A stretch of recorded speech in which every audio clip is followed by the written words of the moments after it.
I've got a very, very powerful, yet extremely simple and easy to understand point for you that will help you expose Muhammad whenever there's breaking news of mob violence over allegations of blasphemy. You'll want to keep this handy. You want to keep this in your tool belt because we all know that more mob violence is coming in places like Pakistan. Now, in several of my videos, when we're examining someone's claim that mob violence against so-called blasphemers has nothing to do with Islam, I quote passages like Sunan Abu Dawud 4361, where a man brutally murders his slave girl, who was also the mother of his children, for the crime of insulting Muhammad. But there's something in this passage that I've never pointed out, and once you see it, you'll understand why Muhammad is the one to blame for vigilante violence in Islam, and you'll be able to show Muslims why their prophet is directly responsible for the mob violence we see in the Muslim world. Let's read the passage, and then we'll focus on something terrible that often gets overlooked. Sunan Abu Dawud 4361.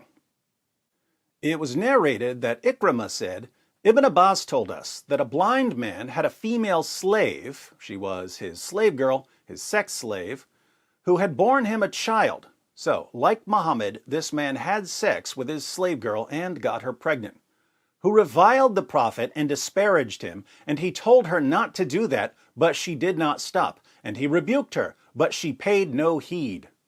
One night she started to disparage and revile the Prophet, so he took a dagger and put it in her stomach and pressed on it and killed her.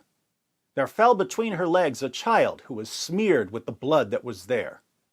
The next morning, mention of that was made to the Prophet, and he assembled the people and said, By Allah, I adjure the man who did this to stand up. The blind man stood up and came through the people, trembling, and he came and sat before the Prophet. He said, O Messenger of Allah, I am the one who did it. She used to revile you and disparage you, and I told her not to do it, but she did not stop. And I rebuked her, but she paid no heed. I have 2 sons from her, who are like 2 pearls, and she was good to me. Last night she started to revile you and disparage you, and I took a dagger and placed it on her stomach, and I pressed on it until I killed her.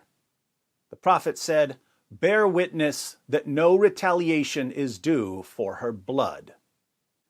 This story is so horrible that it's easy to overlook the connection to mob violence in the world today.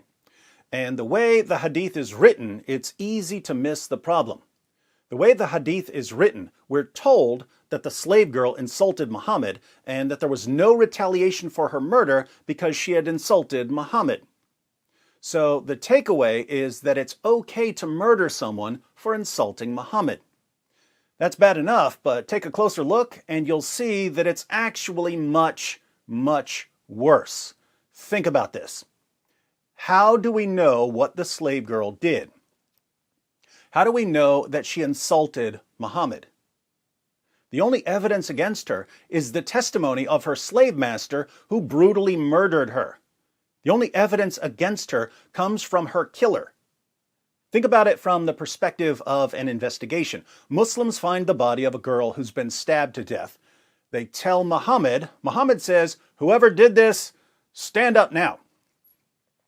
The murderer knows that it's only a matter of seconds before someone says, hey, that's so-and-so's slave girl. They argue a lot, and now she's dead. So he stands up and says, yes, I brutally murdered her, but I couldn't help myself because she insulted you. And the man gets away with murder. Muhammad says, no retaliation for the murder. After all, she made fun of me. Now, maybe she did make fun of Muhammad. Who can blame her? He's the most obvious false prophet in history. But again, how do we know that she said anything about Muhammad? How do we know that her master didn't murder her for a completely different reason? How do we know that he didn't murder her for burning his falafel, or for calling him a loser, or for laughing at the size of his bank account? He could have murdered her for anything and then claimed that she insulted Muhammad, knowing that this would give him the best chance of getting away with murder.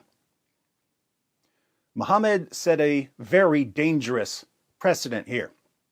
How many times have we heard about a mob brutally murdering a man or a woman for blasphemy in Pakistan, and it turned out that someone from the mob had falsely accused the man or the woman, or that the only evidence against the man or the woman was the testimony of someone that he or she had been arguing with?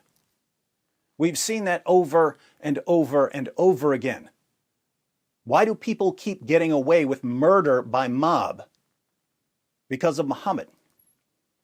People in Pakistan know that if you have a disagreement with someone, especially with a Christian or a Hindu, all you have to do is scream, "Help! Help, brothers and sisters! This man just insulted Muhammad! This man burned a Quran!" And a mob will form and beat him to death for you. And the government can't really fix the problem because the problem comes directly from Muhammad. According to Muhammad, all you have to do is simply claim that someone insulted him, and you get a free pass for murder. So, that's something you'll want to share whenever there's breaking news of mob violence for blasphemy in the Muslim world. If you'd like a picture of Sunan Abu Dawud 4361 in English and Arabic, your old pal D Wood has once again got you covered. The link is in the description box. Click the link, save the source, and keep it handy. Because believe it or not, someone's going to lie to you about this. It just backfired on you. It just backfired on you. This is a part of a religion. There's a reason to it. Yeah?